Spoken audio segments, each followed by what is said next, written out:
What's happening? This is the Tap In Podcast. We are live inside of the Tap In studio.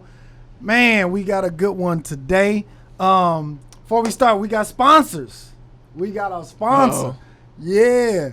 So this episode is brought to you by the Rose Group at Keller Williams for all your housing needs. If you want to find out about how much your house is worth, if you're thinking about buying or selling a house, make sure you contact the Rose Group at Keller Williams.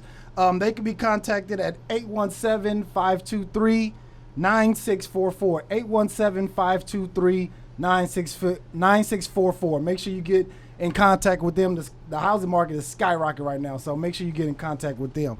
All right, so I got my boy John Boseak on the show with me, man. How you doing, man? Good. Man. In the house. Yes, sir. So let me bring people up to speed, like how I even fucking found you. Yeah. You know what I mean? Yeah. So I'm always on YouTube just watching shit, you know what I mean? And I seen you doing an interview. It said something about credit cards. And I was like, you know what? Let me just watch it. Fuck it. I like watching interviews. I like watching interesting people. Let me just turn it on. And then you told your story about, you know, how whatever, we'll get to your story. Uh-huh. And then I was like, you know what? Let me look him up. And then I seen your channel. And I was like, oh, shit, he got a YouTube channel. Okay, yeah. And so I'm just in the comments like, yo, come out to Texas and do a show. You was like, fuck yeah, I'll do it.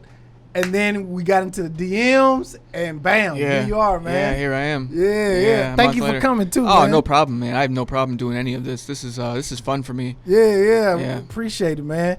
So, I guess let's start from, I guess, where you originally from? I was born in a city called Mount Clemens in Michigan. Okay. Yeah, and I pretty much grew up in South Florida.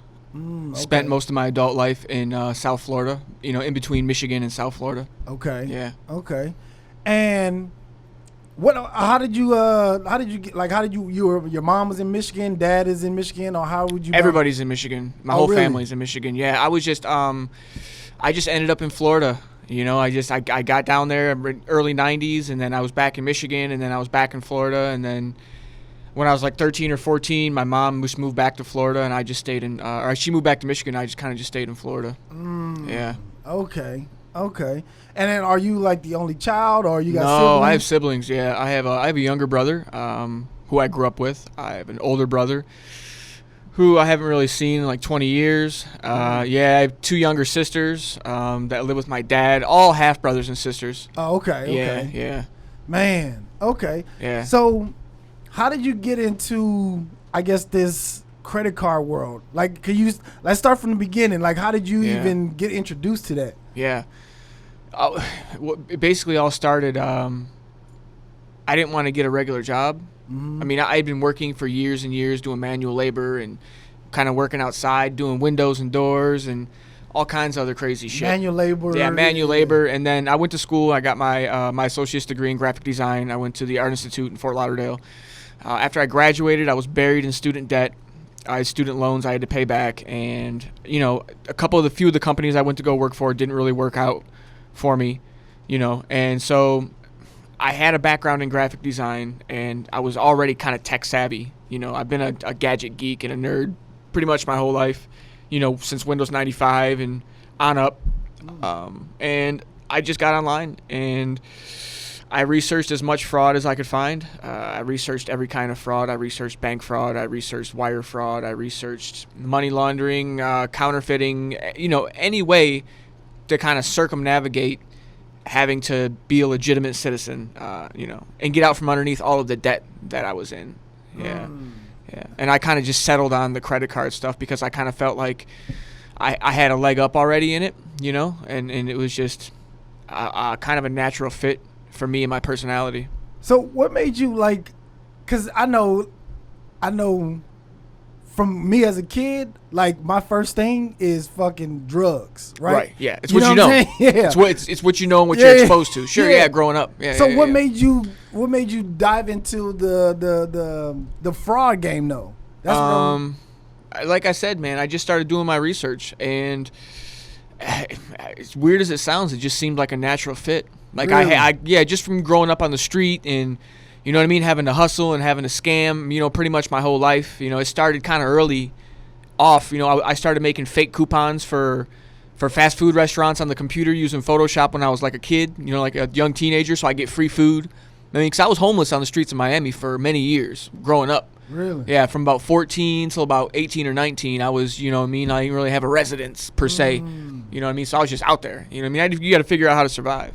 Yeah, Okay. so it started way back when. Oh, okay. Yeah. Okay. Damn. And what was your like first thing that you did with the I guess the scamming or the credit cards? It was probably like something called virtual carding. So the kind of card you get when you go online and you fill out, say, a query form for any kind of website where you're going to give them your information, where you're purchasing something from them. You know, so you're going to fill out, of course, you're going to tell them your first name, your last name, your billing address, your shipping address. You're going to type in your credit card information. All of that information is saved on a server somewhere on a computer. Okay, and that information is subsequently hacked and stolen and then resold. Okay, to somebody like me. Now, I would buy that information. Now I would have everything I needed to make a purchase online using your information. Wow. And that's where I started at. That's where it all started, yeah. Okay. And then when you get that information, what do you do with it? Like you just take it and you can make a purchase on it because You can, yeah. Well, yeah, if you do it right, you can make a purchase on it, yeah. Because I have your credit card information. I have your credit card number, their expiration date, the 3-digit so code you from have- the back. I've got your first name, your last name, I've got your billing address, and I've got your shipping address. That's all I need. Because now I'm you. When I'm going to bestbuy.com or I'm going to target.com, I'm going whatever. Now I'm you know, whoever. oh, so you can Yeah. put in all the billing address and then just have it shipped to a different address. As a gift, you know what I mean? Or if it was a local address, I would get, if it was like some gold or something like that or something really expensive, I would go and hang out in front of the house and wait for UPS to show up. Really? And I would see him coming down the street, and I would just grab some trash cans and start dragging the trash cans out to the front and kind of just meet him at the same time. And when he's hopping out the trunk, I'll just say the name. Brian Johnson? He's like, oh, yeah, it's right here. Bam, get the package, wait till he leaves, hop in my car, and go. Damn. I didn't do that very many times, but when it was something like really expensive, that was one way. Yeah. Yeah. What was the most expensive thing that you got like that? Virtual carding? Yeah. Probably diamond ring. Really? Yeah, like $6,000 diamond ring. And what you just pawned in and Yeah, I fucking took just take the it cash? straight to the golden jewelry place. Yeah. Damn. Okay. How long were you doing that? Like where the virtual carding? Months, you know, about a good 6 months or so. Really? Yeah, yeah. And you were seeing some decent money from doing that? It was hit or miss. You know, like I said, I'd get the diamond ring, and then for a month, all my orders would get shut down or wouldn't get shipped or get flagged for fraud. You know, it was hit or miss. It was hit or miss until you came down with like a science behind it. Dang. Yeah. Okay. Yeah. And then from there, you graduated to what now? You were- In-store carding. so Now, what's- this is a whole different game. Yeah, what's in store? What's in store carding? So anytime you go to a store, say be it Target or Walmart, Walgreens, CVS, and you take your debit card and you swipe it or you stick it in and you use the PIN, the chip and PIN, right? Well, that information is subsequently saved on a server somewhere and then hacked and resold, okay, to people like me, once again. And then people like me, I got the proper equipment. All I need is this digital information, and I can encode that to a card that I make. You dig what I'm saying? And then if I have the ID to match the card, I can go out to the store and use it now. Instead of, getting stuff shipped, I can go straight into the store. And so you would have to make IDs with that card? Or? I would, yeah. So how did you start making the IDs? Well, I didn't. I didn't even start making. I started buying cards and buying IDs and buying the numbers. You know what I mean? I was just the consumer of the product in the beginning. Yeah. So then I started doing that. For months. I don't know, maybe like half a year, something like that. I was just going to the stores and big screens, laptops. You know what I mean? Big ticket items. Yeah. I had a storage unit full of shit, and I used to put it all on Craigslist, and you know what I mean? Just go all on Craigslist. Yeah, cash money. Damn. Yeah. See, that's the part where I would be probably more afraid to do because people can actually see my face now. Exactly. You know what I mean? Yeah, and that's the problem. See, it's not it's not a business model that is scalable by any stretch of the imagination. Yeah. You know what I mean? Because think about it like this way. If you go to 10 Walmarts in a week and you get a laptop from every Walmart, you're doing good, right? Yeah. Well, you're going to have to go back and do it again and do it again and do it again. You know what I mean? So it's just like you're going to you can only put your face on so many cameras. You can only walk into the same Walmart, the same Target, the same Best Buy so many times buying laptops and big screens and PS5s or whatever you're going to do. Yeah. You know what I mean? So it's just like you're putting your face on cameras, you're taking risks, and at the end of the day, it just like I said, the operation just wasn't scalable. So I had to figure out a different way to make money off of this than going and putting myself out there like that, like I was. Man. Yeah. Yeah. Can you tell a story about when you and your brother, I guess, the Walmart. Yeah, the Walmart. It's a good one. So me and my brother, one day, I had to pay rent that month or whatever, and so my brother had the ID that matched the fucking card that we had. We only had like 1 or 2 cards or something like that, and he had the ID to match the card so that we could go. So I had to have him with me. So I wake him up, and I'm like, let's go. You know what I mean? Let's do this. So we go. It was like we're in West Palm Beach, Florida, or something like that. We go to the Walmart, and we walk in. We're back there. We need this laptop, and everything was going good. We got to the checkout counter, and the guy swipes the card, and he looks at the card. He's like, "Can I see your ID?" And my brother hands him the ID, and he sets them both down. He picks up the phone. He says, "We got a code red back here in electronics." I'm like, "Oh fuck!" I knew what time it was immediately, so I just turn around and start walking. And I grab my phone. I get on my cell phone, play like I'm on the phone, like I'm walking towards the front door. And I look back, and my brother's still standing there by the counter. I'm thinking in my head, I'm like, "Oh man, we gotta go." So just as I'm getting to the front doors, they're automatic. They open up. I hear coming behind me, and it's my brother's wearing thong fucking flip-flops from Abercrombie, and he's just fucking blows past me out the door. 2 guys chasing right behind him, and the look of sheer terror on that kid's face I will never forget ever. I'll remember it for the rest of my life. Immediately hit me. I'm like, oh man, this is all my fault, and now fucking I felt bad. Yeah. So they chase him. One of his flip-flops fucking blows out on him, and they tackle him in the parking lot. I get away. You know what I mean? I make it off the property, and I'm hiding in the fucking woods for like 3 hours next to the fucking Walmart, right? I sneak back into the parking lot like 3 hours later. I get my car. I go home. I get everything out of the apartment, and then like I'm just on the internet all night, like tracking my brother from city jail to county jail to, and then as soon as the bail bondsman opened in the morning, I went and I had to put up my title to my vehicle, and I got him out of jail like right away. He wasn't even in there 6 hours. Wow. Yeah. So were you and your brother like working together during this time? Me and my brother were living together in South Florida, and we were both fucking around a little bit. But after that happened, that was kind of like it for him. You know what I mean? He kind of was like, this is it. He had like one brush in with the law, and he went straight. Me, I'm a little more hard-headed. You know what I'm saying? Yeah. Okay. Yeah. All right. And then, so after, I guess now that your brother got caught, he's going on the straight and narrow. Where does that leave you? What do you do from that point where you like, fuck it, I'm on my own now? Yeah, I wanted to get out of the in-store carding, and there was this saying that always rings in my head that somebody had once told me is during the gold rush in the 1700s or whatever, 1800s or whatever it was. It wasn't the dudes mining all the gold that was making the money. It was the dude there selling the pickaxes to the people mining the gold that made all the money. You know what I mean? Mm-hmm. So I kind of took that and I kind of just made a business model out of that. And that's when I decided, okay, I'm paying $20 per piece of plastic. Never mind the numbers, never mind the driver's licenses. The IDs were fucking crazy expensive. People were charging like $200-$300 for one. You know what I'm saying? And you can't keep using the one. You got to have multiple. So I was paying like $200-$300 per fake driver's license that I was purchasing online, and I was paying like $20 per just blank piece of plastic, and then like another $60 or $80 for the numbers to get encoded to it. Damn. You know what I mean? So I'm out like $100 damn near per piece of plastic. And when you go to the store, it may only work once, and it may not work at all.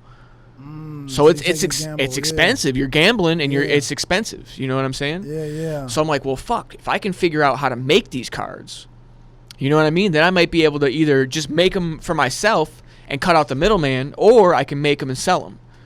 You dig what I'm saying? Yeah. And then that just launched me on this whole fucking journey of just researching everything I could find about credit card manufacturing, what kind of equipment I needed, the holograms, the encoding, the templates, everything. Yeah. Yeah, because I'm thinking like, so when you're researching this, right? When you buy in the credit card, it comes just blank, right? Nothing on there at all. It's all white. It's all front white and back. And the only thing it has is the magnetic strip that comes with. So you have to put everything on the. Yeah, you have to have a printer that prints everything onto the card. The MasterCard logo, the template. You know what I mean? Like the whatever picture, whatever image you're gonna put on there. Then you got the micro print and all that shit on the back of the card. The SIG strip, which is completely different. And then you've got the hologram, the 3-dimensional hologram, which that was a little bit more difficult to procure. Those I had to get from China. I had to find somebody in China that would manufacture and sell those to me.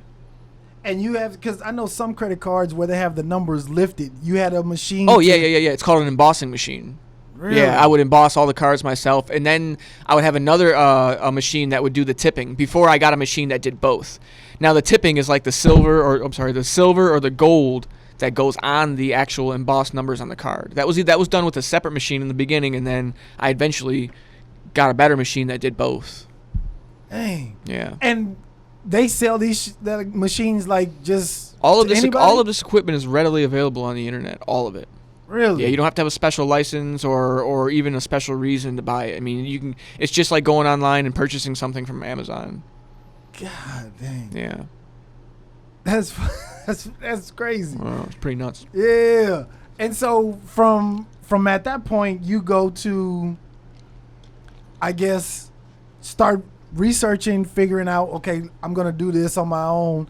And then you start selling them to people, or you start using them for yourself? I start using them, just testing them on my own, kind of right away. And then I started selling them. I went and I set up a profile on the carding forums that no longer exist. They did a long time ago, and now it's completely different. The game's changed now, but yeah. I set up a post, and then I just sat back and waited. It's like fishing. Damn. And you never was worried about like getting caught, police? No. Fucking hell no. No. Hell no. It's the internet. As long as you understand like internet security, internet protocol, and all that shit, and like as long as you have a fundamental understanding of how all of that operates, you're essentially anonymous. Okay. So how can, I guess, the general public, like when we go online, because now with COVID and everything, everybody's fucking buying everything online. Yeah. Is there any way you can like protect your information, or once you put that information in, it's just out there? What I would suggest for anybody who purchases a lot online and uses their debit or credit card, I would first of all set up a PayPal account and use PayPal when you can, because PayPal's protected and you can get refunded if anybody hacks your account. And there's still a lot of rigmarole you have to go to, but it's less vulnerable than your credit or debit card. The second thing I would recommend to people is getting a prepaid debit card. That's just, you load money on it, or you could transfer money from your bank account to that card, and you only use that card for all of your online purchases. That way, if that information is ever exposed online, then it's only that prepaid debit card, and it only has X amount of dollars on it. So you're not taking a loss to any of your bank accounts, and you're only taking a loss to that one prepaid debit card. Okay. And you only load money on it when you're going to use it. Yeah. That's would the number one way to avoid all fraud. Really? Yeah. Even if that number is still vulnerable for hackers or whatever, but you're not going to lose anything. It's not like you're putting your Bank of America on there. You know what I mean? Right. Yeah. Getting your direct deposit check on there. And exactly. Yeah. Dang. Okay. And so once you start selling these, and you're I guess you're starting to move, you're starting to get a name for yourself now, right? Into the credit card space. You started selling to the Russian mafia, I heard? Indirectly. Okay. And I wasn't aware of that fact until long after I had stopped selling cards. Yeah, so I wasn't aware at the time, but one of the people that I was selling to, he was, I think, was a buffer for the Russian mob. Yeah. Okay. Yeah, like 1,000 cards a month or something like that. And how consistently was he buying? Every month. 100 orders a month, every month. Yeah. Yeah. What kind of money is that for you? Minimum order for me was $1,000. So if you were going to come shop with me, it was $1,000 or I wasn't even going to deal with you. And for $1,000, you got 100 debit cards, and then I would work with you on the driver's licenses and whatnot. When you say work with you, what do you mean? Like you would, because you're doing the driver's license? Yeah, I'm not going to give you 100. You know what I mean? But I'll give you however many you need. I can do, you know what I mean? Because you're going to need driver's licenses for the cards. Every card. Yeah, and say you got 5 people working for you, and you're sending each one out with 10 cards each. Or you've got 100, 15 people working for you. Send them out with 10 cards each. Well, you're gonna need 15 different IDs or whatever for those people for those cards. Damn. Yeah. And I was doing like I said, at the very pinnacle of my success, I was doing 100 orders a month at $1,000. Wow. Yeah. For $1,000 for every 100 that you were giving them, for every card. So, if you came to me and you're okay, I want the package or whatever. You send me $1,000. I'm gonna send you 100 debit cards. Okay. Yeah, and I was doing 100 orders a month, so it's roughly about $100,000 a month. Damn. Yeah. 100,000 a month. A month. Fuck. Yeah. God. Yeah. And like I said, I didn't do that. That was only for. I want to say that was maybe for 3 or 4 consecutive months. And then there was in between months where I only had maybe 20 orders or 30 orders or 40 orders, but that's still 20, 30, 40 grand a month. Yeah. You know what I mean? Yeah. Dang. So, fuck. $100,000 a month. Yeah. So how does people get in contact with you to even buy the cards? At that point? I was advertising on what's called a carding forum. This existed in the early 2000s. This is 20 years ago, mind you, when I was doing all of this shit. And you would just go on these forums, and it's just like a message board, for fraud. Like a Facebook for fraud. Yes. Yeah. Yeah. 20 years ago, it was rampant, and they were everywhere. Really? Yeah. They shut them down now? They did, yeah. There was a big operation called Operation Open Market. It was a joint venture, I think, with the United States Secret Service and the FBI. God. Yeah, they shut it all down. Damn. But then, the dark web came out, and then there was the Silk Road and the Onion Network and all that shit. So now it's all encrypted, and it's all they got. There's like there's the internet, and then there's the internet, which there's a whole different internet you can go to, and you can hire killers and buy cocaine and everything using Bitcoin. What? I'm telling you, it's all fucking corporate now. It's all corporate. Yeah. Like I just read about this shit. You know what I mean? Like I've been out of the game for so long. Yeah. But honestly I know what's going on, and like I keep up on it just as from a pure spectator viewpoint. Yeah. But it's all corporate now, man. God. Yeah. They got escrow services and shit. Really? Yeah. Yeah. God damn. Okay, so where do you go from there? Because I mean, at this point, my mind will start thinking like, okay, like this $100,000, or I'm at the peak of my, you know what I mean, scamming. Yeah. At some point, I need to figure out a different strategy. What do you do?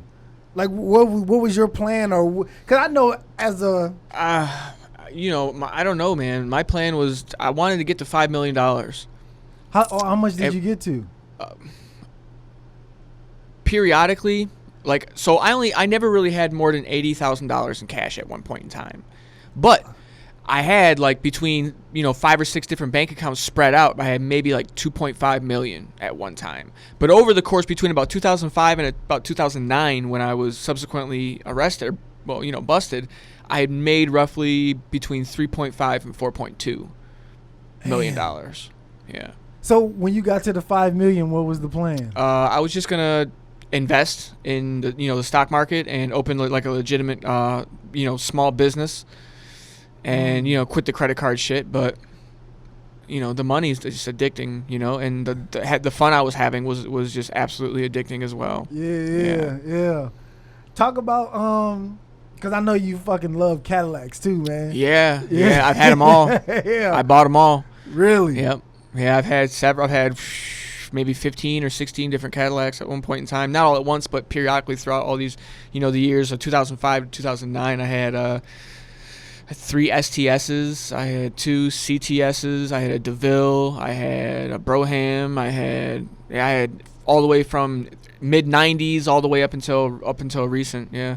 Why Cadillac though? That's like it's American luxury. Yeah, it's like a black man's car. Like I grew up in the ghetto. You know what I mean? So yeah, I mean, listen, growing up my whole life, watching the Dope Boys and everybody drive the Cadillacs and the Monte Carlos and the Cutlasses and the Regals and the Malibus and like that's my shit. You know what I mean? I grew up, in the '80s and early '90s. So like '80s muscle cars and like '90s muscle cars and shit. That's my jam. And Cadillac is just like the pinnacle of wealth. It's the pinnacle of American success is to have a Cadillac. You know what I mean? So yeah. And then I heard somewhere you just gave one away to a chick. I did, yeah. So yeah. Well, we were I was kind of dating this stripper chick, and we weren't really like together, but like I was kind of taking care of her. You know what I mean? Because she had like a small son, and she was a little bit younger than me. And yeah, I ended up I gave her a car. I gave her mom. I gave her a Cadillac, and then she gave it to her mom, and then I bought her a BMW after that. So, damn, yeah. It must have been good. Yeah. Yeah, we got along well, man. But just those chicks they're already fucked up if that's what they're out there doing. You know what I mean? So it's like yeah. Dang. And then so, how long do you go before you actually get caught? Because you did some jail time, right? Yeah, it was so from 05 to 09 was my run. So when I was wide open, I was doing, everything. And then 09, I got ran up on by the United States Secret Service. They set me up at a UPS store in South Carolina. I show up one day to pick up a package, and they were there waiting on me. Yeah, I didn't go to jail. They didn't even arrest me. They just asked me a bunch of questions, like what I'm doing, all this shit. They put me in their car, drove me to my condo. I had to sign papers. They searched. They took everything.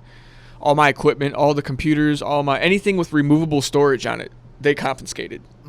You know what I mean? Yeah. So they took all that. They took all my equipment, my safe, everything I had in my house that was, fraud. They took it all. And then he gave me a card, and he said, I need you to be at this address on this date. It was like a 2-week. It was like within 2 weeks or whatever. And I didn't know what to think. You know what I mean? Like, I'm like, okay, well, I'm going to jail for sure. Maybe. So I show up. It was the Secret Service headquarters of the Southern District of South Carolina in Columbia, South Carolina. And I walk in, and there's this long table in the middle of the room, and there's all these dudes sitting around the table. You know what I mean? And all these dudes look old and important. You know what I mean? Like, it wasn't a bunch of young cats. It was older gentlemen. Yeah. And what I'm figuring, and I don't know, but I'm pretty sure they flew people in from D.C., from L.A., from Vegas, from all over the country. Like, all these dudes are head of like the fraud departments of like, for like the credit cards and all the shit.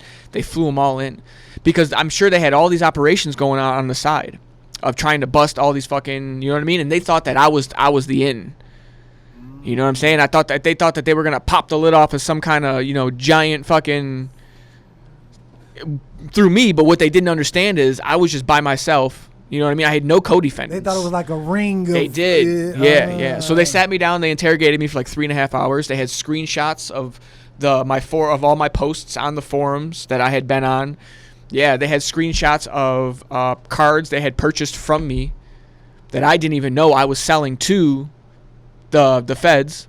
Oh, shit. Yeah. So I didn't know any of that. And then I found all that out when I got in that room. And they broke it all down for me. And they were like, what do you know? Who do you know? We want all your passwords. We want fucking how long you've been doing it. And I bullshitted them. I minimized the fuck out of it. You know what I mean? Like, I've only been doing it like 6 months and fucking... Really, I've been fucking, I'm fucking 4 or 5 years in at this point. Millions of dollars in fraud. You know what I mean? But I grew up not telling on myself. Right. You know what I mean? So I learned not to tell on myself. Right. And I'm going to lie. I'm already fucked up, so I'm going to lie. Right. You know what I'm saying? Yeah. Fuck it. Yeah. I'm going to gamble. I'm going to lie. Yeah. So I minimized and I lied and, yeah. So that was 2009. I walked away and I didn't hear anything until like 2012. Really? Yeah. So I started making cards again. You know what I mean? Back on the same form? Or through a different... Through my same contact, but I didn't advertise on the forums anymore. You know what I'm saying? So I kind of contact my dude like, listen, I've been off grid for a while. You know what I mean? I owed him like 1,000, 2,000 cards that he had paid me for that I just never sent because everything got confiscated. Yeah. So I took off, and then the girl I was with at the time, my baby's mother left me because of all this shit. Damn. You know what I mean? So I took off from South Carolina, went to Michigan, and I just geared up for another run. Started making cards again. Yeah. Damn. Yeah. What? And then I don't know what the fuck they was doing for 3 years. I don't know. 3 fucking years it took them. 3 years it took them to indict me. No indictment, no nothing, no warrants, no phone calls, no court dates. 3 fucking years. God. Yeah. So you think they were probably like trying to follow you to see? I don't think so, because if they were, I was doing it again, and they fucking, you know what I mean? They didn't know, and they didn't get me. So how soon after this did you start back? Like, was it like a year after? Or it was about a year. About a year after? Yeah, it was about a year. I went on like just a rampage for a year because I had a little bit of money put away, stashed, and I went back to Miami, and I just kind of went crazy for a year. I was, cocaine and strippers, and I was flying private like every other fucking day out to Vegas from Fort Lauderdale Executive Airport, me and another buddy of mine, and I was just going ham, because in my mind I'm going to prison. Right. You know what I mean? Like, I'm going to prison. Right. And with all my charges I was looking at, I'm doing 15 years at least in my mind. Right. You know what I'm saying? So I'm like, okay, I'm going to put away a little bit of money for when I do go to prison, and then the rest of this I'm just going to fucking I'm just going to have fun. I'm going to party. Yeah. And I did that for about a year, and after there was no indictment, there was no nothing after a year, I just didn't know what to do anymore. And that's when I met this chick named Rosalia, and ended up getting married with her. So we're actually still married, separated for 4 years now, but we're still married. And I met her and kind of calmed down, and kept printing cards, but I wasn't really partying anymore. Yeah. So I'm just trying to understand, when you print, like when you make cards, right? You just sending them through like USPS, like postal service, or how are you shipping them? How are you getting them? I was doing UPS Global. Because they go, they're worldwide. So does FedEx. But I didn't really have as much success with FedEx as I did with UPS. UPS always went, as long as your customs paperwork was in order. Because if it was going, across borders, had to go through customs, and you got to have like what's called a bill of lading, like a BOL, and it's got to be filled out, so they have to know what's in the box and what company it's coming from and the weight and fucking all that shit. And did you have like a skeleton company? I did, yeah. So I set up a company selling refurbished computer peripherals on eBay, and I set up an LLC. I set up a business account. I built a website, like a legitimate functioning website, and then I had a company logo and email and fucking fax, and I had an HQ. Which is like a virtual office, but you can receive physical mail there, and they'll take your phone calls and all that shit. So I had one of those set up for the company, and then, so everything that was going through customs, if they were to check it and they were to try and verify the company, it had a functioning website, they could call, and somebody would answer the phone, and yeah. Damn, you had it all set up. Yeah. Dang. I wasn't fucking around. Yeah, for real. Especially when you're dealing with that kind of money. Yeah. Dang, do you know how long the feds were buying from you? No. You don't know? No, I mean, I know Matt Cox, the guy that helped me write I wrote my personal memoir, Bent, which is available on Amazon. Yeah. That he helped me write it. He got the Freedom of Information shit, so he got everything, like all of the documents, all of the court shit. Yeah, so he's got actually all the documents that it's 3 boxes full of shit that I haven't even looked through yet. Yeah, let's get into Matt, because I like Matt. That's my buddy. Yeah. How did you guys, Matthew Cox, if you guys don't know who Matthew Cox is, Matthew Cox. Yeah. Inside True Crime. Yes. Matthew Cox. Check him out on YouTube. Yeah, make sure you go. And that's how I found you. You know what I mean? Yeah. So when you go to jail, when, 2012? Yes, 2012. About 2012 I went in. Okay. So, and Matt is already in jail. Yeah, Matt's been down 5 or 6 years when I got there. Okay. Yeah. Where did you go to jail at? I was in Coleman, FTC Coleman in Coleman, Florida. Yeah, in the federal prison. So, and that's where I met Matt. I met Matt Cox in federal prison in the Chow line. Yeah, just talking about our crimes and talking about what he was charged with, and one of his charges was aggravated identity theft. And I was like, oh, that's what I'm in here for. And then we just started talking. By the time we got through the line, We just talked for like the next 4 hours, and I told him my whole story and everything. Really? Yeah, and he's like, "Oh, you got to let me write this. This is going to be a book. This has to be a book." Yeah. How long were you in jail before you guys started? Were you? I was there a few months. Really? Yeah, we didn't really talk before that, because he's doing time, and I'm just a short timer. So there was really no reason that we had to get to know each other or start to talk. How long did you get? I mean, what did you get charged with, and how long did they give you? So this is how it happened. Crazy shit. When I was mailing packages out of the UPS store, and so this is how they caught me. The old man who owned the UPS store was also working there, and I was coming in sending packages out every week, multiple times a week, and they were going all over the world. And I told him that I had a company and I sold refurbished computer equipment on eBay, and I explained to him the whole thing, and I guess he wasn't buying it after a while. And so what he did is he went and he opened up one of my packages, found what I was sending out, called the Postmaster General, and then the Postmaster General contacted the Secret Service, and the Secret Service set me up, and that's how I got the indictment. He wasn't supposed to open that box.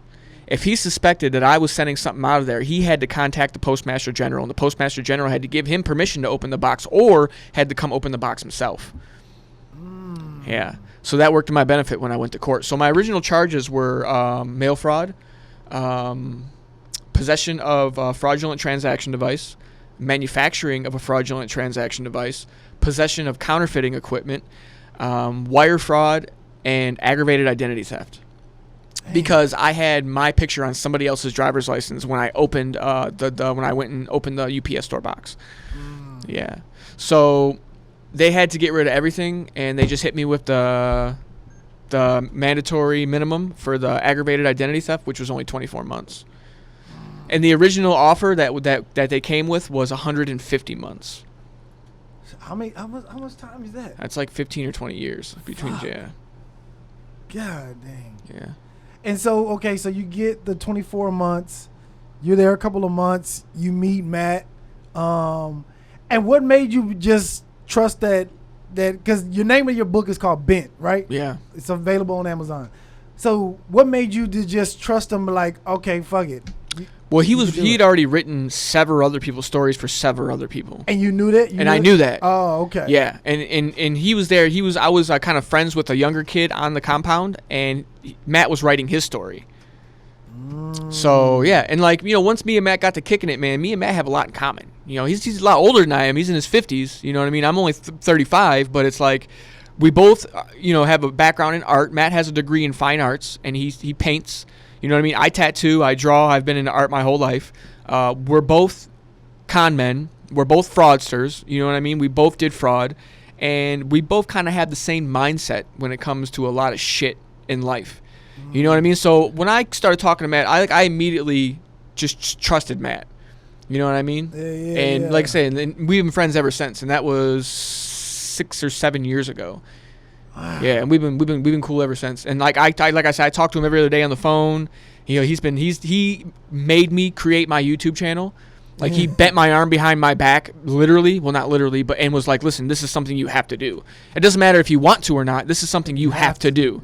Yeah. And I did, and it's taken off, and it's becoming wildly successful beyond my my wildest imagination. Yeah, because that's where I started following you. Yeah. So if it wasn't for Matt, none of this would be happening. Like no, I wouldn't. I don't know where the fuck would I be. I'd be working in some warehouse in Miami right now, probably headed back to prison. God. Yeah. So you get out 2014? I did, and then I was in halfway house for 6 months. So I got out on my 30th birthday in 2015 from halfway house. Okay. Yeah. And then what happens? Because there's no plan. There's no fucking. No, there's no plan. I don't have any money. I'm coming home to nothing. Actually, I'm coming home to not even having a home. My wife was with some other dude when I got out, living at her mom's house. So I had 6 months to pretty much try and work a minimum wage job and get my shit together and save some money when I got out of the halfway house. And that's what I did. I worked in a frozen fucking warehouse for refrigerated food, making like $8.50, $9 an hour. I did it for 6 months. Overnight shift, working 6 to 6 at night till 6 in the morning. Saved every penny. Then I got me like a little studio apartment in Little Havana, South Miami, South Miami, and then got a job at a warehouse. It was a little bit more. It was like $11 an hour. I did that for a few months, and then it was just like I couldn't do it anymore, man. I was waking up at 4 in the morning, and I had to walk like 2 miles or like a mile downtown Miami to catch the very first train, an hour north to catch a bus, another hour to get to work. And then I had to do all that coming back home at the end of the night. It was just, I'm used to driving brand new cars and flying private. I'm used to doing whatever the fuck I want to do. You know what I mean? And now I'm all the way back on the bottom again. Yeah. With a bus pass. Yeah. Fuck. With a transit pass, Well, I know just fucking just as a man, ego, like, you know what I mean? Fucking having taken the bus from being able to do whatever you want, get whatever chick you want, go wherever you want. Yeah, it was a bummer, man. It was a real bummer, and it was, so I got back in and I started doing karting again.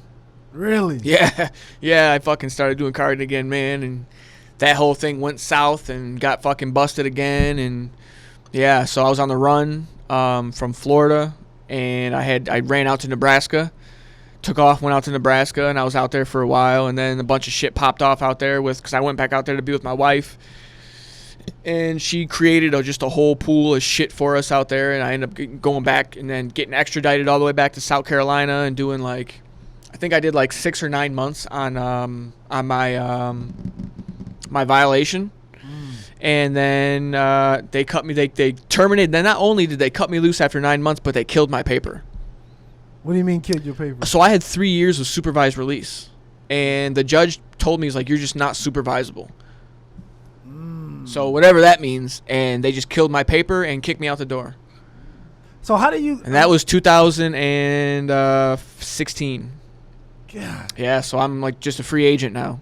I'm an actual free human being with no federal pending indictments, no warrants, no fucking probation, not dick, Yeah. Okay, so let's slow down a little bit. So how do you get caught the second time? What happens? So I met this girl in a halfway house, and when I was in the halfway house, I met this chick and from Miami, and I meet her brother, and her brother kind of finds out what I did. So he's like, let me buy the equipment and fucking, let's fucking make some money, pretty much. And I was like, fuck it, let's do it. Yeah. You know what I mean? And then, listen, so I didn't really know these people. Let me just get that out there first. The girl that you were I didn't know her, and I didn't really know her brother. You know what I'm saying? I had just met these people. I only knew them for a month. You know what I'm saying? So, yeah. So we get into it. We start ordering shit. Somehow, some fucking way, the holograms coming from China got mailed to my house. They got stopped in customs, and then they got the Miami Financial Crimes Unit, got the package, and dressed as DHL fucking delivery men and came to my front door. What? Yeah. So, damn. Yep. So I opened the door. I'm playing stupid because none of the equipment's at my house. I don't have anything at my place. I'm playing dumb. I'm like, I don't know. You know what I mean? Because, when I open the door, first of all, there's 2 DHL guys standing there. Both a couple of younger, middle-aged Spanish guys with slick back hair. And it's okay, come on, guys. You know what I mean? Come on, guys. You guys are DHL drivers? Right. The DHL guy usually comes to my house as a fucking, 300-pound fucking slob, and he's always sweating, and I usually got to help him with the packages. Yeah, so these guys weren't working for DHL, and there was 2 of them. And I looked down, and I seen the package in his hand. And if you've ever ordered anything from China, they've got this distinct yellow packaging tape that they wrap all of their packages with that come from China. Anything that you come from China that you order comes in this. It doesn't come from anywhere but there. And I seen the envelope wrapped in this yellow tape in his hand, so I automatically knew what it was. So I just start playing stupid. I'm like, no, I don't know. And that person doesn't live here. And they're like, well, how long do you live here? Or how long have you lived here? And I'm like, well, I just moved in a little while ago. That's already too many fucking questions. Right. You know what I mean? So I'm like, all right, sorry, and I close the door. And I'm like, okay, now I'm fucked. Now my heart's going, you know what I mean? My adrenaline's pumping. I'm just like, and then they start banging on the door. Doom, doom, doom, police. Really? Yeah. So I open the door, and then they come in, and then they're like, well, we need to talk to you about this. I'm like, I thought we just discussed this. I was like, I don't know what the fuck's going on. I don't know what's in that package. I don't know what's going on. You know what I mean? Look around. I was like, I don't know what you're expecting to find here. And right when they were in there interviewing me, FedEx shows up with a giant fucking box Damn. A fucking embossing and printing machine. Getting delivered to my address from FedEx. Right when they were there fucking because of that package. So then they go outside with him, and it was in the same name that the package they were delivering was me too.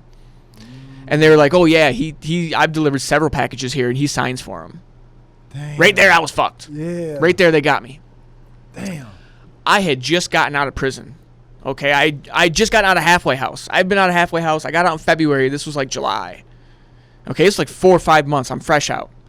I'm going back to prison. God damn it, I'm going back to fucking prison, and this is, you know what I mean? Like, what the fuck? And then dude's like, oh, well, I'm like, well, let's go to jail then. You know what I mean? Let's go. I'm going to jail. Let's go. He's like, well, if you just tell us what we want to know and play ball, and, you won't go to jail. I'm like, fuck you mean I won't go to jail? I'm like, man, let's go to jail. You know what I mean? Let's go. I'm going. Let's go. And like, well, we want the lab. Because at this point, all they had was the envelope with the holograms in it. That's it. They didn't have no printers. They didn't have any embossers. They didn't have shit. You know what I'm saying? So, A, I'm in violation of my probation because I'm conducting criminal activity. B, I'm in possession of the holograms, which is another charge. You know what I'm saying? Mm-hmm. So I not only am I going back for violation, but I'm going back with a new charge that I'm going to have to go in front of a judge for and get resentenced on a new charge. You know what I mean? While I'm on federal probation and deal with the fucking violation. So I'm like, all right, well, what the fuck? What do you guys want to know? And they were like, well, yeah, we want the lab. We want the lab. So I fucking gave him Buddy's address. The brother. Yeah. Uh-huh. You know what I mean? Yeah. I said, fuck it. Yeah. And while they're and then this happens right after the FedEx guy shows up. He calls me while they're standing there, and I'm like, and then I was like, oh, and then they're like, well, who's that? And I'm like, Jose, and they're like, well, answer it. And I'm like, nah. They're like, so I answer it, and I'm talking to the dude, right? And he's like, well, I was like, he's like, is the because I guess he was tracking the FedEx shipment, so he tracked it, and he's seen that it got delivered at my house. And that's why he was calling. He's like, well, why don't you bring it over here. Meet me over here. And I'm like, no, I can't meet you over here. And they're over there like, I'm like, fuck, dude. So really, it just was all bad timing, dude. So I had to go meet him with the fucking printer. And the people dude, the whole thing was just bad. You know what I'm saying? The whole thing was bad. So they bust him. They arrest him. They get all the equipment. They let me go. Really? Yep. They let me walk. And they were like, well, we have to report this to your probation officer by law. So I was like, all right. I got enough time to get back to my fucking apartment, pack a bag, and get on a fucking airplane and get the fuck out of here before my probation officer fucking violates me and sends somebody to my house to fucking arrest me. You know what I'm saying? That's what's going through my mind. So I immediately drive to my house, pack my shit, get in my car, drive my car. I left my car at the airport. It's probably still sitting there at Fort Lauderdale Airport. That was like fucking... When was this? 2016 or 17. It's probably got 3 inches of dust on it right now. Fucking yeah, a Cadillac. Yeah. I take off. I leave. I go to Michigan. I party for like the whole summer, July, August, September. Late September, my wife calls me from Nebraska, and she's like, "I need you to come out here." I was like, "All right." So that's when I went to Nebraska, and that's when I got the whole shit happened out in Nebraska, and then I ended up getting arrested and extradited all the way back to South Carolina. Go back in front of the judge. Those fucking dudes didn't even tell my probation officer. I absconded and stopped reporting, and that's what my violation was for. Oh damn. Yep. So if you would have just stayed, if I would have stayed, I would have been dope. Yeah. I would still would have had to do the 3 years of paper. You know what I mean? So who knows if I would have fucked up in those 3 years and went back anyway. So it was kind of like a blessing in disguise because they killed my paper when I went back for the violation. I did 9 months. They killed my 3 years of paper and just kicked me out the door. And now I'm a free man. Yeah. You know what I'm saying? And that's probably better than fucking. Fuck it. If I had to go back and do the 9 months to not have the, the 3 years of paper, then I think it was worth it. Yeah. Fuck yeah. Yeah. Damn. And so, at what point does Matthew finish writing the books for you? While you're in prison? So the book, the book was finished. Probably. He was trying to find me, and I went back on violation, and he had just finished the book. Oh, so he's still in, you're out, and then you guys... Yeah, okay. Matthew didn't get out till 2019. Oh, shit. Yeah. Okay, that was recently. I went to halfway house in 2014. I was out in 2015. So he still had another 5 years to go before he got out. Yeah. And my book was published in 2018, like February of 2018. Oh, okay. Yeah. Wow. Yeah. Okay. Yep. Man. So how's the book doing right now? Not as well as I hope, but I think it's gonna pick up a little bit of steam here, because of the YouTube channel and like all the exposure I'm getting right now, and I got a few other, kind of big projects I'm working on that I can't really say, at this point. But yeah. So I mean, I think once those drop or whatever happens with that stuff, I think my book sales are just gonna go. They're gonna take off, Yeah, man. Yeah, but they're selling. I'm selling. I'm selling books. Good, man. That's good. So what are you doing now? Yeah. So I got my own YouTube channel, Boseak Conundrum. I'm trying to build out a podcast studio right now. I just signed a year lease on an office space in downtown Phoenix. So I'm in the process of building my own podcast. I want to do kind of long format podcasts like what we're doing now. Mm-hmm. I do a daily vlog on my Instagram. I do a lot of inspirational stuff, a lot of life coaching and just, trying to help people because I feel like I've done it all. I've been all the way at rock bottom, and I've been all the way at the fucking, the pinnacle of success for most people, and everywhere in between. And I've met so many people through all walks of life, and I've been in all kinds of crazy ass situations, and I kind of feel like I can help people, and I kind of feel like that's where my niche is now, and that's just what I want to do. And then I tattoo full time at Royalty Tattoo Studio out of Phoenix, Arizona. So yeah, man. So here's what I want to know, because I feel like somebody who's been on the top of the world, you know what I mean, they have a different relationship with money. You know what I mean? Right. Sure. Yeah. Can you explain, like, what's the difference or your relationship with money from having it and not having it?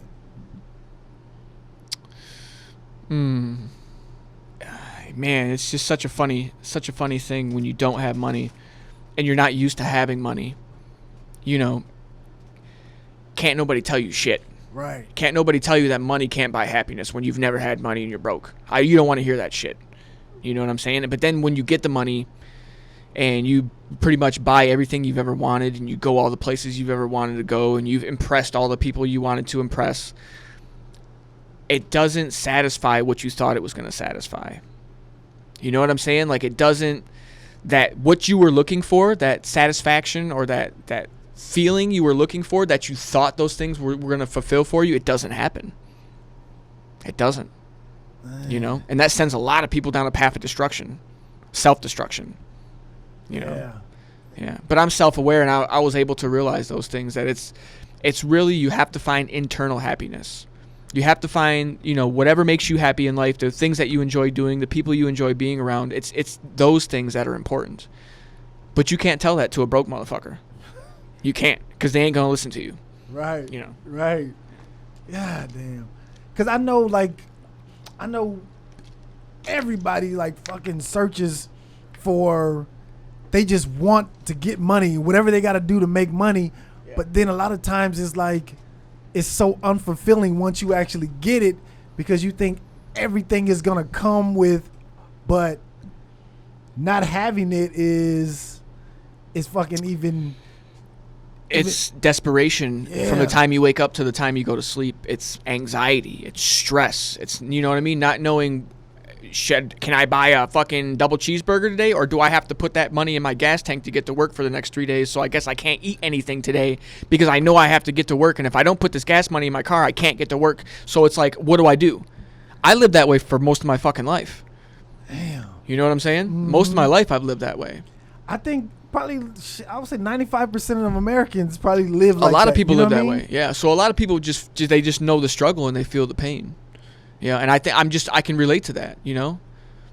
Yeah. Damn. So you wouldn't do like, because I know when I think about your story, I think about, what's the name of that movie with Leonardo DiCaprio? You're talking about Catch Me If You Can. Yeah. Would you ever go work for the feds? Depends on how much they were going to pay me. Okay. Yeah. I'm not opposed to it, but it's got to be the paycheck's got to be good. Yeah. I don't care. Damn. Show me the money. Yeah. But I feel like I have a future in podcasting, and I have a future on this medium itself. However long this is going to be around. Yeah. I think this is the wave, man. This is like the future. This is the new, this is like when television came out. You know what I mean? Like, network television, and like they held the keys to the kingdom. You know, and it's not that way anymore. Now it's democratized. You know, now it's available to everybody from every walk of life. Yeah. So this is definitely the new wave, man. This is definitely the modern day gold rush, if you will. Yeah. Dang. I bet you probably get a ton of fucking DMs of people like, oh yeah, man, just show me how what please, you did. Please, just give me a little piece of information. I wake up to 30 DMs every morning, no fucking bullshit. Really? So many, it's ridiculous. It's absolutely ridiculous how many people just reach out and want me to teach them credit card fraud or want me to show them how to do fraud, and it's like, man, you know, I don't honestly, I don't know what these guys want from me. You know what I mean? Like, I've been out of the game for so long, like over 10 years. I haven't even fucked with anything in over 10 years. You know what I mean? And like the things that I did when I was doing it, you can't do anymore. Like, it's just not the same thing. So all of my success, like, I don't understand what information I could, because these people, they think I'm going to make them rich. They think that I have some kind of, you know, information that's going to unlock, you know, this whole world for them. And it's just like, I can't help you people. I can't. You know, if you want some life advice, or if you want, you know, some other kind of advice that you think I can help you with, I'd be more willing to give that to you. But I mean, I don't know what these people want from me. That's fucking crazy. It is crazy. Because I know if somebody said, you know what, John, we're going to relive your life all over again, would you say yes, or you be like, you know what, I'm going to take my chances and just go from here and figure it out? What do you mean? Like, you're going to start back from when you started karting and just relive up to this point, or you can just start from right now, knowing what you know already, but you want to start from today and just go forward, or you want to redo everything that you've done already? No, I don't want to redo anything, man. No. No, heck no. Because, listen, it's the experiences we have in life, the things we go through, the people we talk to, the situations we put ourselves in that make us who we are. You know what I mean? That defines our character, of our personality and everything. And I like who I am today. Yeah. You know what I'm saying? I'm comfortable with who I am. I like who I am. I can look at myself in the mirror every morning and smile and be, you know what I mean, be happy about my life. You go back and change one component in any of that, it's, you know what I mean, I may not be who I am today. Yeah. And like I said, I like who I am today. So I wouldn't change anything. All the shit I've been through, all of the pain, all of the struggle, everything I've gone through, it's to prepare me for what's to come. You know what I mean? I feel like I'm in a really good position right now for what's to come. But none of this would be possible if it wasn't for everything that I've done. Yeah. You know?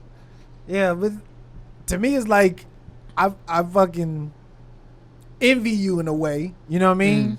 That you went through the experience, but I would not want to go through the experience. It's a motherfucker. You know what I mean? It's a motherfucker, man. Honestly, when I think about it now, it all just seems like a bad dream. Really? Yeah, it seems like a bad dream, man.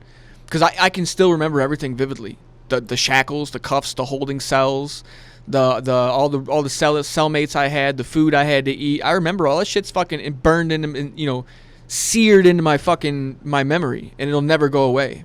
You know. And some nights I wake up, and I know I wasn't incarcerated that long, but some nights I wake up and there's a split second where I don't know where the fuck I am. Damn. You know? Yeah. What was that? What was it like doing time? Like, what is that experience? Explain that, because you're just cattle. You're human cattle in a human warehouse. And that's the best way to describe it. I mean, if anybody's, you know, if anybody, you guys ever worked in like logistics or warehousing, that's basically what it is. You're just a product that's stored and kept alive. That's it. You're kept alive. You're not, it's nothing they give you is nutritional. Nothing they do for you in there is for your benefit. It's all based on whatever budget they have to work with. And whatever, you know, resources they have available to them to just barely keep you alive and keep you from killing yourself or killing everybody else. That's it. That's jail and prison in a nutshell. You know what I'm saying? You're not protected in there. Nobody's in there fucking teaching you, you know what I mean, how to do shit the right way. There's no fucking programs in there. When you show up and you're given a fucking a mattress this big and a ratty ass fucking jail uniform, they take your underwear, they take your socks. So you're in that bitch with no fucking underwear, socks, and a ratty-ass fucking jail uniform on a cement fucking slab with a pad this big. And you just have to sit there and wait and figure shit out. That's it. Oh, am I going to court today? No. Next week? Okay. So I'm just going to sit here for fucking 12 more days and stare at a fucking wall and smell other nasty human beings. And that's just your life. That's just your life for however long they decide to keep you. Until, you know what I mean? Until you're fortunate enough to get released. That's it. They herd you around like cattle. They chain you together like fucking cattle. They pack you into these little tight vans. And so first of all, your wrists, you're in handcuffs, and then your wrists are chained to your waist. Your feet are shackled together, and your hands, your waist, and your feet are all shackled together by another chain. Yeah. So baby steps when you walk like a little penguin. And then they pack you inside of a van with like 30 other motherfuckers and transport you all around the country. They don't let you piss. They feed you bologna sandwiches that fucked up my digestional system so fucking bad that I had fucking, when I got released from prison, I had ulcerative colitis. I got ulcerative fucking colitis from prison, where my intestines were inflamed and I shit blood for like a year, and I fucking felt like I was going to pass out all the time. Yeah. From the diet, from being in prison, because of the fucking food they feed you there. It's garbage. It's fucking straight garbage. It's what it is it's all the byproduct. So like meat processing plants and all the other processing plants, after they process the product that they're going to sell, all the byproduct from that, they package and send to the fucking jails and the fucking prisons. Yeah. Yeah. Yeah. So it almost fucking killed me. Like it fucked me up. You know what I mean? My health was fucked up when I got out. I got PTSD. You know what I'm saying? Like, it's all bad, man. It's all fucking bad, dude. And you can't sue like the prison system. Good luck. Good luck. Because they're a private company, right? Good luck. If whatever I went through isn't documented and I didn't have to go to a hospital and there wasn't incident reports written, it's your word against them. So good luck. God damn. Yep. And I always hear, I guess the misconception is the feds is fucking like a cakewalk. You know what I mean? I mean, I guess compared to state prison, it is. I mean, the facilities are a little cleaner. The food's a little bit better. Not much. It's a little bit better. I mean, I don't even know if the quality's a little bit better. I think they just give you a little bit more because it's government funded instead of state funded. So they got a little bit more money to do a little bit more things. Depending on what compound you're on, it's really not that bad.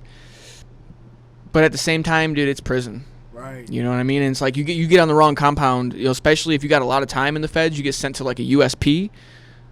It's murder, death, kill in them motherfuckers.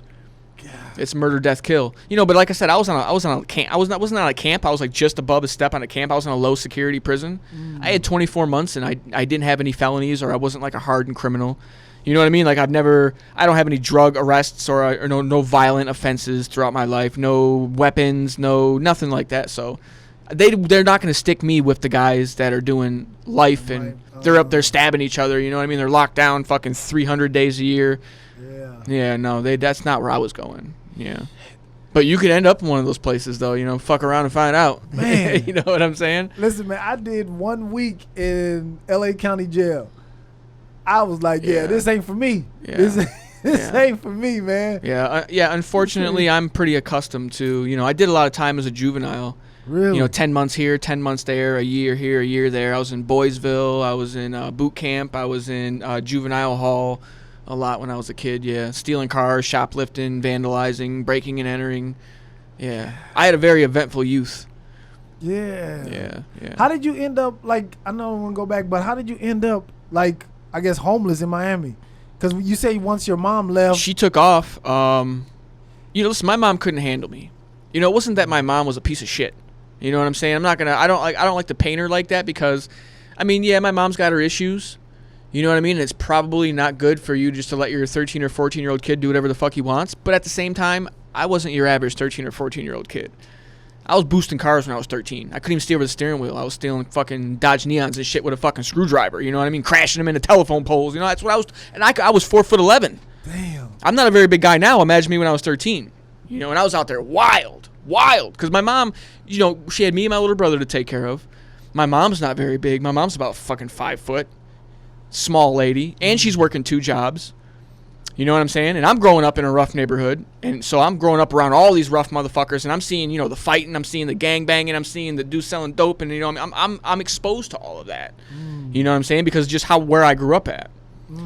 And so, yeah, like I said, I was an adult when I was 13 or 14. I was a baby, but I was a fucking adult. You know what I mean? So I was just free to make my own decisions and go where I wanted. And no curfew, no bedtime, no, and then once I was out of the house and doing my own thing, I was just, I would stay here, I would stay there, I would, You know what I'm saying? Hit this friend's house, that friend's house, or we're gonna stay out all night tonight and drink beer at the beach. You know what I mean? We're gonna go hang out in Miami Beach all night until the sun comes up and get high and drink beer. And I was doing that 13, 14, 15 years old. God. You know, so I was constantly getting picked up by the police and getting into shit and that whole fucking thing. Yeah. So by the time I got to federal prison, I was already like, this isn't, you know, I wasn't really stressed about it. You know what I mean? In my mind, I was like, if I'm going to get arrested, I would rather go to fucking federal prison because county jail's a motherfucker. They'll starve you to death in county jail. It's rough. You know what I'm saying? Yeah. You know, but yeah, so. Golly. What's the, I guess, besides the cars, or maybe if it was just the cars, the most expensive thing that you bought? A lot of jewelry. Yeah, a lot of jewelry. I bought a 2010 Cadillac CTS in 2009 off the lot, brand new, 0 miles. That was pretty nice. I had a couple nice watches, you know, that I spent like 10, 20 grand on. I had a nice, I don't know if you remember the old, the Rolex Day Date, or the Date Just had the Jubilee bracelet. You know what the Jubilee bracelet is on the Rolexes? Yeah. I had a Jubilee chain custom made for me out of the fucking Rolex bracelets to match my fucking Rolex Jubilee bracelet. You know? So, I mean, I didn't go too crazy. You know what I mean? Like, I had a nice condo with, you know, the biggest TV you could buy at Best Buy and, you know, the nicest furniture you could buy at Art Van, the leather, the $8,000 fucking sectional leather sofas, and, you know what I mean, the fucking crazy marble fucking the dining tables and the end tables. I had all the nice shit, you know, that you're going to buy for your home, and, you know, all the creature comforts, the nice home furnishings and the plants and the art, and I took a lot of vacations. You know what I mean? I would go on a lot of cruises because I'm right there. I was in South Florida. You know, so the Carnival Cruise and all that shit was right there. I went on tons of cruises. I did the whole Caribbean shit probably 4 times. I've been to Cozumel. I've been to Jamaica. I've been fucking, you know, Aruba. Yeah, I traveled a lot, you know, bought a lot of shit. I had probably 300 pairs of sneakers. Because I'm a sneakerhead, you know what I mean? Like retro Jordans, Air Max, Air Force Ones, shit like that. I had, my whole closet was fucking packed from floor to ceiling. Just, you know. What's your favorite pair of shoes? Favorite pair of J's? Yeah. Probably the Concords. Concords. Which one are the Concords? The 11s, the black and whites with the patent leather. Oh, with the black patent leather. Yeah. The Concords, or probably the 13s. Yeah, the He Got Game 13s. Yeah, them joints are tough. Yeah. God damn, John. I can't even It's imagine. wild, man. I know it's wild as fuck. It is, man. It's all wild, man. It is. But to me, it's my normal life. So, and the reaction I'm getting from people right now, it's, I kind of know that, you know, what I've done and what I've been through is unique, but it's at the same time it's unique to me. It's my life experience. So I am aware of the kind of craziness of it all, but to me it's normal. It's like a trip to Walmart for me. But when somebody like you or like other people on the internet, they hear about it and they reach out and they're just like completely fucking blown away, you know. So I'm dealing with all of that right now. I'm just not used to the, you know, all of the attention and like the notoriety that my story and my book and the whole thing's getting. It's pretty fucking insane. Yeah, I can imagine you living your life pretty much kind of just on the web where you don't want your identity. Yeah. And now you're fucking like damn near a celebrity now. Now it's like concrete. I got, you know, which in the grand scheme of things, 250,000 views isn't really a lot, I guess. But I mean, I've got just the one podcast I just got 250,000 views. It's a lot. You know what I mean? That means 250,000 people know my entire life story. Right. I opened my Instagram account in 2014 when I got out of prison, and I had like maybe 120 followers. When that Concrete podcast came out a month ago to now, I've got almost 2,000 followers on my Instagram. I started my YouTube channel a month ago, and I'm almost at 1,000 subscribers in 30 days. Damn. It's taken off. And honestly, at this point, it's a life of its own. Yeah. And I don't even own it or control it anymore. It's out there just doing fucking wild shit on its own. You know what I mean? It's like a fucking runaway freight train. Like you can't stop it. And now it's just got momentum, and it's like, fuck it, it's out there now. Yeah. It's gonna do what it's gonna do. You know what I'm saying? Yeah. Plug your Instagram, man, for the. My Instagram is at Slum by Nature, SLUMBYNATURE, and you can check me out. All my tattoo work at jug.ink. It's JUUG.ink, and my YouTube channel is Boseak Conundrum. That's my last name, Boseak Conundrum on YouTube. Yeah, and I try and put out, daily content. I try and put out, a little something every day, little snippets. I try and do daily vlogs. I try and do like weekly, just kind of like life coaching shit. So I'm on it. Like my YouTube channel is super active, and I'm like, I interact with all of my subscribers. You know what I mean? Like if you leave me a comment or you send me a DM, I'll answer you back. You know what I mean? Like, cause I'm fucking nobody at the end of the day. I'm just a cracker from Miami. You know what I mean? Like, that's it. At the end of the day, I'm fucking nobody, dude. I've just done some crazy shit in my life. So, I'm willing to talk, to interact, or to help anybody with anything if I can. Yeah, man. Yeah. And that's how I found you. You know what I mean? That's it, man. In the YouTube comments. Yeah. Yeah, man. God damn. Yo, man, this has fucking been dope, fascinating. Like, Yeah. I don't even know, man. Yeah. You have anything that you want to lead the people with? Nah, man. Just check me out. Check out my social medias. Follow my story. If you want to fuck with me, you can fuck with me, man. And I'd like to come back in maybe like 6 months or a year or something and do this over again. Absolutely. And see where I'm at and what's going on, because I think that would be pretty cool. Yeah, absolutely, man. You're always welcome here at Tap In, man. Hell you know what I mean? Yes, Thank you again for tapping in. No doubt, brother. Yes, sir. Yo, man, this has been the Tap In podcast, man. Thank y'all for watching. Make sure y'all go grab Bent by John Boseak, written by Matthew Cox. Make sure y'all go get that, man. Appreciate you, John. That's it, brother. Yes, sir.